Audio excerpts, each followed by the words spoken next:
자, 2단원 뒷부분 개념 정리 한번 할게요. 우선은 카테고리를 한번 잠깐 간단하게 써보면 그 2단원 뒷부분 이제 시작 부분이 첫 번째는 이제 3, 4차 방정식. 네. 3, 4차 방정식에 대해서 공부하고요. 흔히 고차 방정식이라고 부르기도 합니다. 네. 두 번째는 이제 뭐 배우냐면은 이제 연립 방정식. 네. 주로 연립 2차 방정식에 대해서 공부를 해요. 자, 그 다음에 세 번째로는 이제 부등식, 이제 1차 부등식하고 2차 부등식이 있는데 주로 2차 부등식에 대해서 공부를 하게 됩니다. 자, 이렇게 해서 카테고리 이렇게 해서 해주면 여러 가지 방정식과 부등식을 보게 되고요.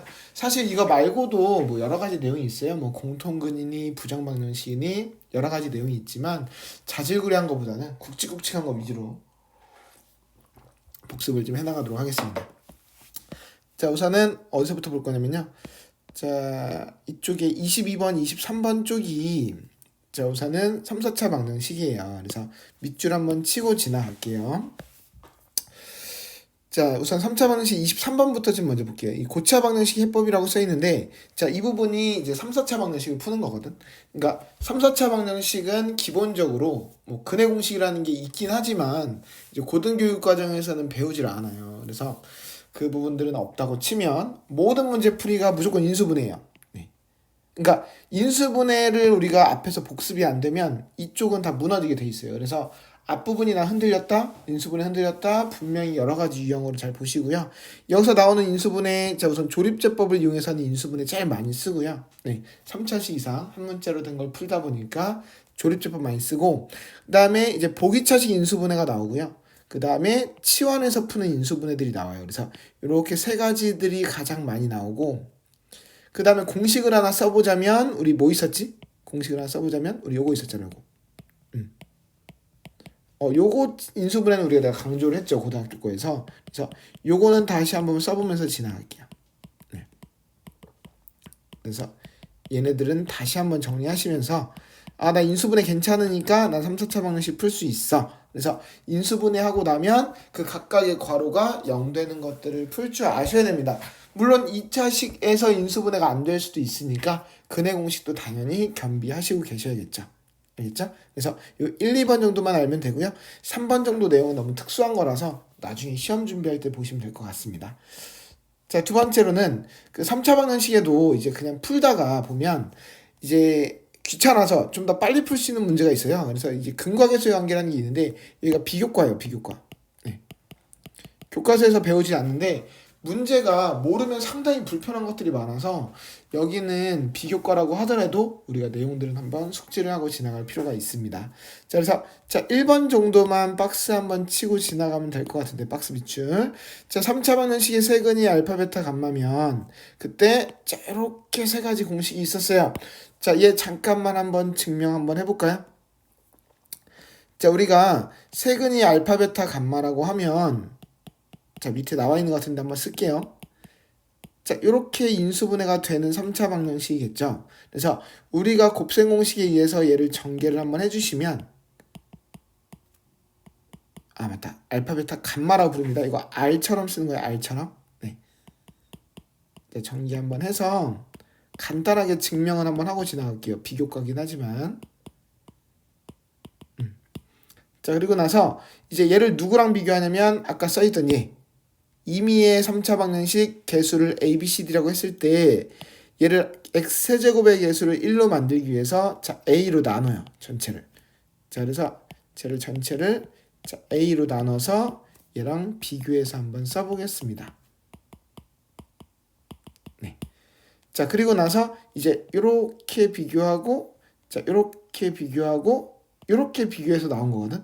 그러니까 세근의 합이라고 불러요. 세근의 합. 세근의 합은 부호가 a분의 b랑 반대니까 마이너스 a분의 b. 그 다음에 얘는 두 근끼리 곱의 합이라고 불러요. 알파, 베타, 베타, 감마, 감마, 알파. 자, 두 근끼리 곱해서 더한 건 a분의 c.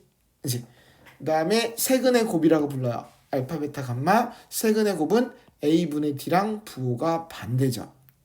자, 그래서 아까 써있던 요 공식들 세 가지는 우리가 비교과라 하더라도 암기하시고 지나가시는 게 나중에 좋습니다.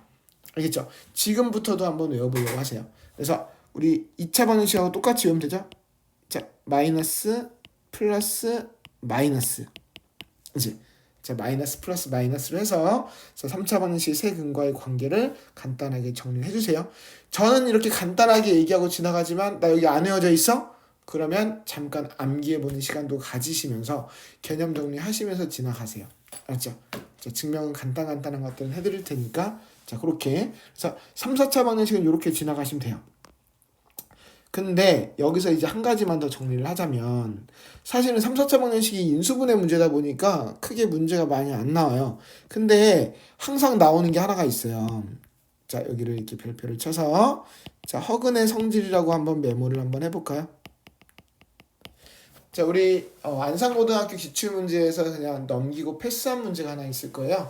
그때 그 시험지에 나왔던 문제 하나가 있습니다. 자, 오메가라고 부르는 게 하나 있어요. 자, 이렇게 W처럼 생겼는데요. 자, 얘를 오메가라고 부릅니다. 오메가. 네. 그래서 이 오메가라는 문제가 딱 나오는 순간 우리는 네 가지를 쓸 수 있어야 돼요. 자, 그래서 그것들을 예시를 통해서 한 가지만 한번 해볼게요. 알죠?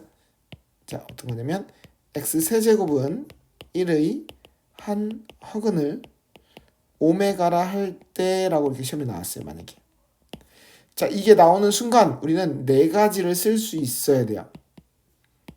이 지금 나는 문제를 못 풀어도 이 네 가지만 쓸 수 있으면 나중에 공부하기가 참 편해요. 네. 우선 첫 번째 근의 성질이에요. 근이라 그랬으니까 어쨌든 얘도 아까 요 3차 방정식의 근이라 그랬으니까 는 게 성립하겠죠. 자, 그래서 오메가 세제곱은 1이라는 성질이 성립합니다. 그렇다고 오메가가 1은 아니에요. 그죠? 허근이라 그랬으니까 허수인 근인데 1은 허수가 아니잖아요. 그죠? 자, 그 다음에 두 번째. 그러면 요 3차 방정식을 풀려면 우리가 한쪽으로 넘겨서 자, 쟤를 인수분해해야 되잖아요. 근데 우리 세제곱 빼기 1도 1의 세제곱이니까 세제곱 빼기 세제곱 아까 우리 저 위에 밑줄 친 공식 기억해요? 저거? 그 얘네들 위에 거 두 개를 모르면 이쪽 문제를 못 풀어요. 그래서 저거는 꼭 다시 한번 숙지해 주시고 자, 그래서 한번 인수분해를 한번 해보면 a 빼기 b a제곱 플러스 ab 플러스 ab b제곱은 0이니까 그러면 이걸 곱해서 0 되려면 앞에 게 0이거나 뒤에 게 0이어야 되는데 허근이라는 건 앞에 게 0 되는 것은 나올 리가 없잖아. 1은 아니니까. 그럼 뒤에 거의 근이란 말이지, 그치? 그래서 요 뒤에 있는 2차 방정식의 한 근이 오메가니까 그러면 이 값을 x에다 넣은 것도 성립하니까 두 번째 오메가 제곱 플러스 오메가 플러스 1은 0이라는 두 번째 사실도 알아요. 괜찮아요? 그러니까 이 첫 번째 거랑 두 번째 거는 근의 성질이죠. 그냥 대입한 거죠. 대입한 거예요. 처음 거에다 대입한 거, 그 다음에 인수분해에다 대입한 거. 그 두 가지고 그 3, 4번은 뭐냐면 그 2차 방정식에서 근과 계수와의 관계예요. 근과 계수와의 관계. 무슨 말이냐면 요 2차 방정식의 한 근이 오메가라며 그럼 한 근이 더 있을 거 아니야. 근데 그 다른 한 근은 우리 근의 공식에서 우리 루트 앞에 부호가 바뀐 근이죠. 근데 허근도 i 앞에 부호가 바뀌면 우리 허수분의 부호가 바뀌니까 우리 한 근이 예를 들어서 뭐 a 플러스 bi다. 그럼 다른 한 근은 어떤 근을 가졌지? a 마이너스 bi다. 그 둘의 관계를 뭐라 불러? 켤레 복소수라 부르지. 그래서 한 근이 오메가면 다른 근은 오메가 바라고 불러요. 따라서 그 오메가와 오메가 바를 두 근으로 하는 거니까 두 근의 합과 두 근의 곱을 알 수 있습니다. 뭘 보고서? 개수만 보고서. 자, 두 근의 합은 뭐였지? 마이너스 a분의 b니까 그렇지. 마이너스 1이고요. 아까 저 2차 방정식 보고 있어요. 이제 두 근의 곱은 a분의 c니까 1이 되죠. 그래서 이 네 가지 성질을 이용해서 뭔가 다른 걸 구하라는 게 시험 문제예요. 그러니까 여기까지 쓸 줄 모르면 문제에 접근을 할 수가 없습니다. 알죠? 자, 어떤 3차 방정식이 한 근이 오메가다 이렇게 나오는 순간 어떻게 해야 돼? 대입한 거 하나, 인수분해서 대입한 거 하나, 그 2차 방정식에서 근과 계수의 관계, 두 근의 합, 두 근의 곱. 자, 이렇게 정리해서 나중에 문제에서 기출문제에서 있으면 한번 풀어보도록 하겠습니다. 아주 중요한 내용이에요. 시험 문제에서는 참 잘 나오는 내용입니다. 네. 됐죠? 자, 3, 4차 방정식 안 풀리면 인수분해를 다시 복습하시면 돼요. 자, 그래서 3, 4차 방정식 이렇게 한번 복습하고요. 자, 그 다음에 연립방정식. 자, 연립방정식은 1차 연립방정식은 이미 중학교 때 했고요. 자, 2차 연립방정식을 해요. 그래서 두 가지 카테고리가 있는데, 자, 1차와 2차를 연립하는 게 있고요. 자, 2차와 2차를 연립하는 게 있어요. 그래서 이 두 가지 패턴만 잘 연습하시면 됩니다. 자, 옆에 여기 21번에 보시면 20번에 있는 건 중학교 때 거라서 혹시 모르는 사람 있는지 한번 체크 한번 해보라고 써놓은 거고요. 네. 자, 21번에 이제 연립방정식의 해법을 제가 여기 써놨어요. 네. 연립방정식. 자, 우선 1단계. 1단계가 뭐냐면 1차식과 2차식골을 연립하는 거예요. 네. 자, 1차식과 2차식골? 뭐 예를 들어서 우리 어떤 거냐면 우리 뭐 이런 거지. 뭐 x 플러스 y는 3, 뭐 x제곱 플러스 2x 빼기 y제곱은 5, 뭐 이런 게 있었다고 치자. 자, 하나가 1차식이 있고 하나가 2차식이 있어. 그러면 옛날에는 1차는 우리가 보통 가간법을 많이 풀었잖아. 두 식을 더하거나 빼서 한 문자를 없앴는데 차수가 다르면 더하거나 뺀다고 한 문자가 잘 사라지지 않아요. 그래서 보통은 1차식을 2차식에다 대입합니다. 자, 대입법으로 푸는데 무슨 소리냐면 이렇게 1차식이 있지. 그거를 뭐 x는이나 y는으로 이렇게 바꿔서 이 값을 나머지 식에다 대입해서 한 문자로 통일을 합니다. 자, 어떻게 한다고요? 1차식을 x는 또는 y는으로 바꿔서 그 2차식에다 넣어주시면 한 문자로 통일된 방정식을 풀 수 있습니다. 괜찮아요? 자, 두 번째. 자, 이제 중요한 게 2차식과 2차식 꼴인데 뭐 여러 가지 유형이 있어요. 근데 교과서에 나온 건 딱 두 번째 써 있는 거 하나입니다. 한쪽이 0이면서 인수분해 될 때, 자, 인수분해 될 때 이것만 중요하고요. 이것만 중요하고요. 교과서는 이거밖에 없어요. 자, 뭔가 2차식, 2차식인데 0 되는 게 있어. 그러면 그 0 되는 2차식을 인수분해해서 다른 2차식에 대입하는 거예요. 그러니까 우리의 궁극적인 목표는 뭐냐면 2차식과 2차식을 연립하더라도 하나의 2차식을 1차식 꼴로 바꿔야 돼. 무슨 말이죠? 자, 그래요. 예를 들지 않으면 이해가 안 돼요. 자, 만약에 어떤 2차식과 2차식이 있는데 한 2차식이 예를 들어서 뭐 이렇게 생겼다고 합시다. 무슨 뜻이죠? 자, 한쪽이 0이고 그러니까 상수항이 0이고 이 왼쪽에 있는 2차식이 인수분해가 되는 거예요. 이렇게. 그러면 이게 0이 되려면 이게 0이 아니면 뭔지 모르지만 0이 아니면 곱해서 다른 숫자가 되는 건 무수히 많지만 곱해서 0이 되는 건 어떤 경우밖에 없지? 앞에 게 0이 되거나 또는 뒤에 게 0이 되는 경우밖에 없잖아. 자, 그러면 앞에 게 0 되는 경우는 x는 3y가 되고 뒤에 게 0 되는 경우는 x는 마이너스 y가 되잖아. 그래서 이렇게 알게 된 1차식을 요 2차식에다 대입을 하는 거지. 그 나머지 2차식에다 이렇게 대입하는 거야. 그래서 대입해서 한 문자로 통일시키는 게 목표야. x는이나 y는으로 바꿔서 나머지에다 대입해서 풀면 됩니다. 자, 기타 방법 그냥 한번 알고 계신 분들만 짚고 지나가세요. 우리가 더하거나 빼서 2차항을 소거하기도 했고요. 더하거나 빼서 상수항을 소거해서 풀기도 했습니다. 오케이? 얘네들은 별로 중요한 건 아니에요. 교과서에 없어요. 자, 그러면 그나마 중요했던 거 한 가지 더. 대칭식인 꼴에서 연립방정식이 있었어요. 대칭식인 꼴. 자, 또 대칭식인 꼴이 뭔지 기억이 안 나죠? 자, 대칭식인 꼴. 이쪽에 한번 정리 한번 해볼게요. 자, 내가 대칭식을 뭐라고 옛날에 설명했었냐면은 자, 문자를 바꿔도 그러니까 우리가 보통 xy니까 xy를 서로 바꿔도 처음과 같은 식을 처음과 같은 식을 우리가 대칭식이라고 했어요. 지금 무슨 말이죠? 자, 봐자. 예를 들어서 봐봐. 위로 올라와 볼게. 자, 중에서 밑줄 치는 거 아니야? 자, 위로 올라와서 자, 요거 한번 볼래? 요거 내가 밑줄 친 거 방금 요거. 자, 요거 대칭식이 아니야? x랑 y를 바꿔봐. 그러니까 x 자리에다 y 쓰고 y에다 x 써봐. 그럼 식이 바뀌어 안 바뀌어?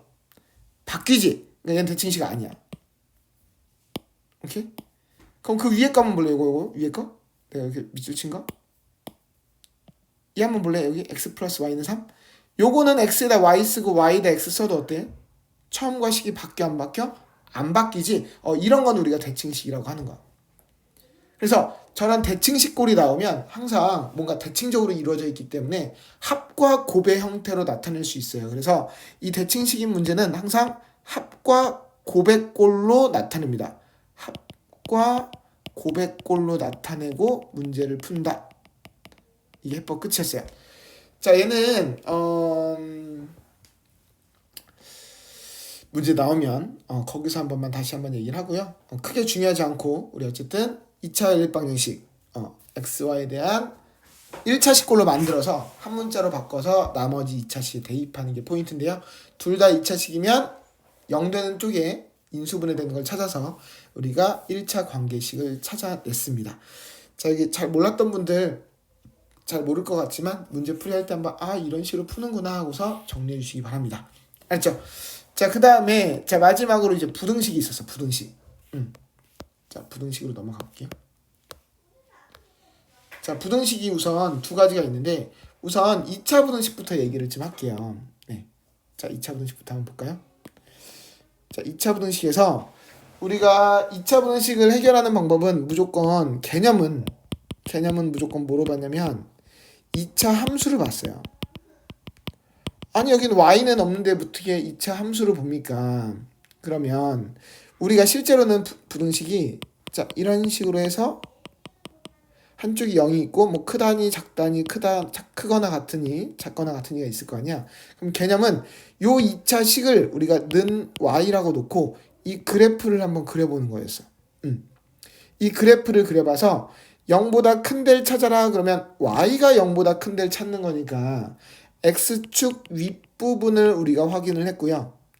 만약에 0보다 작은 데를 찾아라 그러면 어떻게 했지? 그러면 x축 아랫부분에 해당하는 부분을 찾았습니다. 자, 이게 개념이야.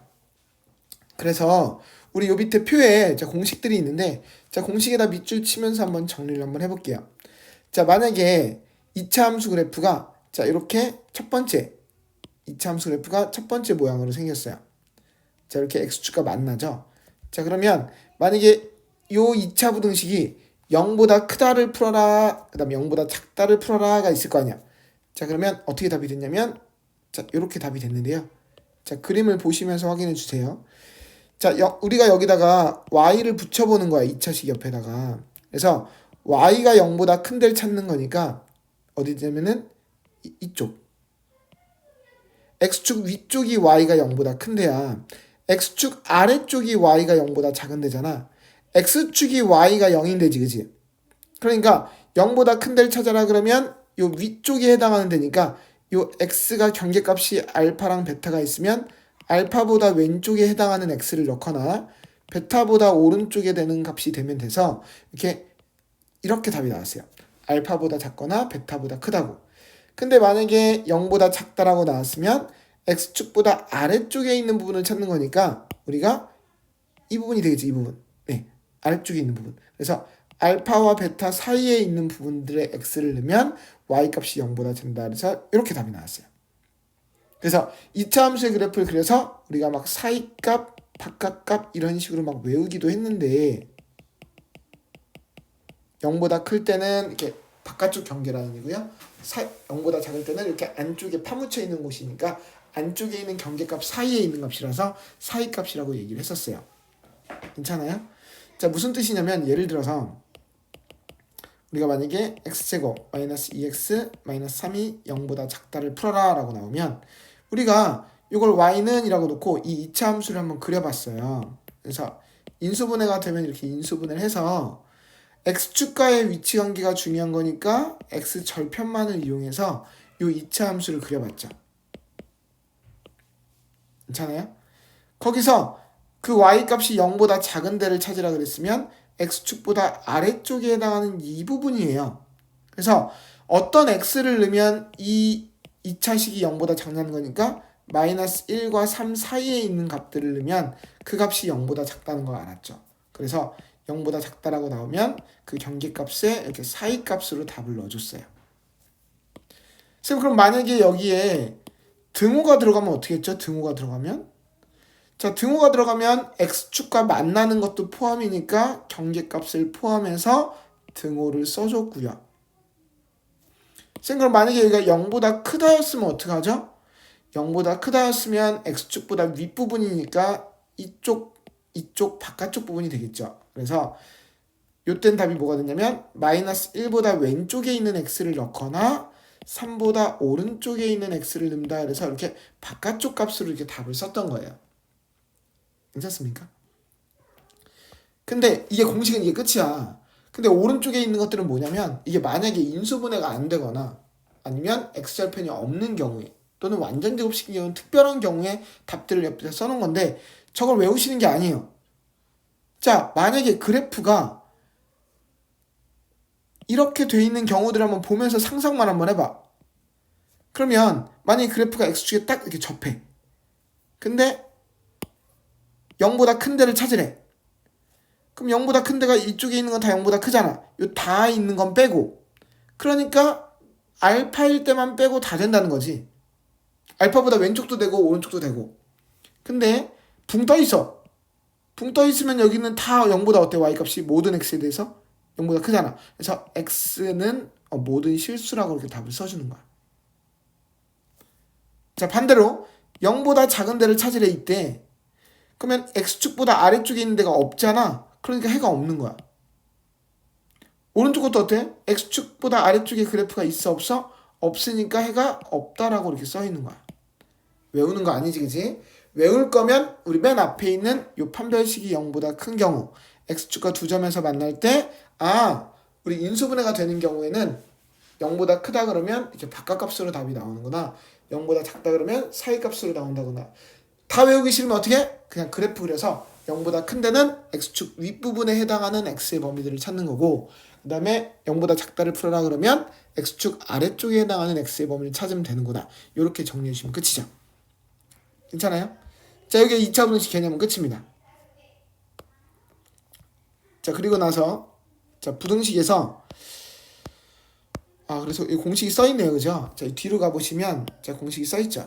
네. 그래서 이렇게 0보다 크다 풀면 이렇게 바깥값. 그다음에 0보다 작다 풀면 사이값. 뭐 이런 공식은 있었어요. 그죠? 자, 밑에 거 뭐 달달 외우시는 거 아니고요. 개념 공부할 때는. 그래서 요거 한번 보시고 그다음에 우리가 중학교 때 이제 부등식의 성질을 공부를 했는데 그죠? 자, 1, 2, 3번까지는 전부 다 중학교 거라서 이렇게 한번 밑줄만 한번 쳐놓고 지나갈게요. 자, 아시는 건지 한번 확인해 보시고요. 우리가 4번만 좀 중요하죠. 4번, 5번. 네. 자, 이게 무슨 뜻이냐면 이거는 중학교 때 안 배웠어. 절대값 기호가 있는 부등식. 자, 공식인데 공식 모르는 사람들 한번 정리하자고. 자, 우선은 자, 이렇게 생긴 부등식을 한번 풀어보지. 절대값 x가 어떤 양수 a보다 작다를 풀래. 자, 결과를 기억하는 사람들은 잠깐 볼래? 어떻게 외웠지 우리가? 음수와 양수의 사이값이라 그래서 우리가 외웠었죠. 사이값. 자, 반대로 우리가 이 오른쪽 거 같은 건 어땠어? a보다 크다 그럴 때 어떻게? 우리 바깥값 이렇게 해서 또 이것도 외웠는데. 자, 이유를 잠깐 한번 써봅시다. 오케이? 자, 원래 우리 절대값 나오면 항상 어떻게 해야 돼? 속 안에 있는 게 양수일 때랑 음수일 때를 나눠서 풀어야 되지. 자, 그러면 얘를 두 가지로 나눠서 풀면 x가 양수일 때는 어떻게 돼요? 절대값 x가 그냥 x로 나오죠. 그러면 a보다 작다가 되잖아. 그러면 0 이상일 때 a보다 작다를 쓰니까 0 이상 a 미만 이렇게 됐어요. 자, x가 음수일 때는 어떻게 되죠? 자, 마이너스 x가 a보다 작다니까 x가 마이너스 a보다 크다가 되죠. 그러니까 마이너스 a보단 큰데 0보다 작다를 했으니까 자, 이렇게 증명이 돼요. 자, 그래서 요것도 답이고 요것도 답이니까 마이너스 a부터 0까지도 답이고 0부터 a까지도 답이니까 그걸 모두 통틀어서 쓴 게 누구야? 그렇지, 마이너스 a부터 a까지가 다 된다 이렇게 공식이 된 거죠. 그죠? 자, 오른쪽 것도 간단히 써볼까요? 자, 이번에도 마찬가지로 x가 양수일 때는 그냥 절대값 x가 x니까 x가 a 이상이 나오고요. x가 음수일 때는 어떻게 돼요? 절대값 x가 마이너스 x로 나오니까 자, 요게 a 이상이란 얘기는 x가 마이너스 a 이하란 얘기죠. 자, 그래서 이것도 답이고 이것도 답인데 이거는 한 번에 쓸 수 없잖아요. 그래서 따로따로가 답이니까 따로따로 답을 써준 거죠. 이렇게 위에다가. 괜찮아요? 그래서 작은 거보다 음수인 거보다 작거나 또는 양수인 거보다 크다. 자, 이렇게 답이 됐던 거죠. 괜찮아요? 자, 이렇게 해서 자, 부등식까지 이렇게 해서 한번 정리를 한번 해봤습니다. 자, 우리 지금 이게 2단원 뒷부분들을 간단하게 요약 정리한 거고요. 자, 문제를 풀면서 다시 정리해 드릴 테니까 한번 확인해 주시고 사실 지금 그 초지국 거부터 그 어디까지야? 지금 안산고 풀이, 그다음에 여기 오는 개념 수업까지랑 그다음에 뒤에 지금 새로운 기출문제 풀이까지를 전부 다 영상을 찍었는데 사실은 지금 전부 다 마이크를 꺼놓고 찍는 바람에 처음부터 다시 찍고 있어요. 그래서 우선은 초지국 거랑 안산고 거는 우선은 제가 다시 찍을 건데요. 다시 찍을 건데 질문 올라온 것들만 찍으려고요. 다 찍어도 상관없어요. 그래서 초지국 거랑 안산고 거 풀이를 제가 우선은 풀이를 글로 써놓은 게 있어요. 그 글로 써놓은 것만 먼저 올릴 테니까요. 당연히 이해 안 되는 게 여러 개가 있거든요. 자, 그것들 개인톡에 올려주시면 제가 그 부분들 모두 모아서 다시 그 문제들 일부라도 한두 문제가 빠질까봐 효율적으로 하기 위해서 그러는 거니까요. 안 되는 것들 정확하게 말씀하셔서 올려주시기 바랍니다. 알았죠? 제가 다시 한번 영상도 한번 당부 드려요. 알았죠?